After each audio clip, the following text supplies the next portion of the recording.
നമ്മളിപ്പോൾ ഉണ്ടാക്കാൻ പോകുന്നത് ഫ്രഷ് ക്രീമാണ്. അപ്പോൾ അതിന് വേണ്ടിയിട്ട് 2 കപ്പ് പാല് ഒന്ന് ബോയിൽ ചെയ്യാൻ വെക്കാം.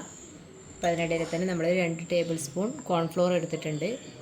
കോൺഫ്ലോറിൽ കുറച്ച് പാലെടുത്തിട്ട് ഇതൊന്ന് മിക്സ് ചെയ്യാം.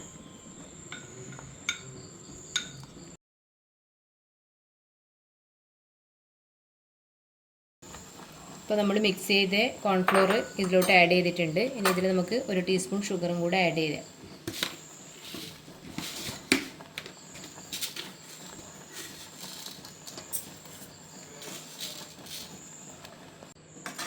ഇത് കുറച്ച് ഇങ്ങനെ തിക്കായി വന്നിട്ടുണ്ട്. അപ്പോൾ ഇതിലേക്ക് നമുക്ക് കുറച്ച് ബട്ടറും കൂടെ ആഡ് ചെയ്യാം. ഇത് നന്നായിട്ടൊന്ന് മിക്സ് ചെയ്യാം. അപ്പോൾ നമ്മുടെ ഫ്രഷ് ക്രീം ഒരു 10 മിനിറ്റ് തണുത്ത് വരാൻ വെക്കുക. അതിനുശേഷം നമുക്ക് ആവശ്യത്തിന് കറിയിലെല്ലാം ഉപയോഗിക്കാം. ഇപ്പോൾ ബട്ടർ ചിക്കൻ, ഇപ്പോൾ ഞാൻ ബട്ടർ ചിക്കൻ ആക്കുന്നതിനൊക്കെ അതാണ് ഉപയോഗിച്ചിട്ടുള്ളത്. അപ്പോൾ എല്ലാവരും ഒന്ന് ട്രൈ ചെയ്ത് നോക്കാം.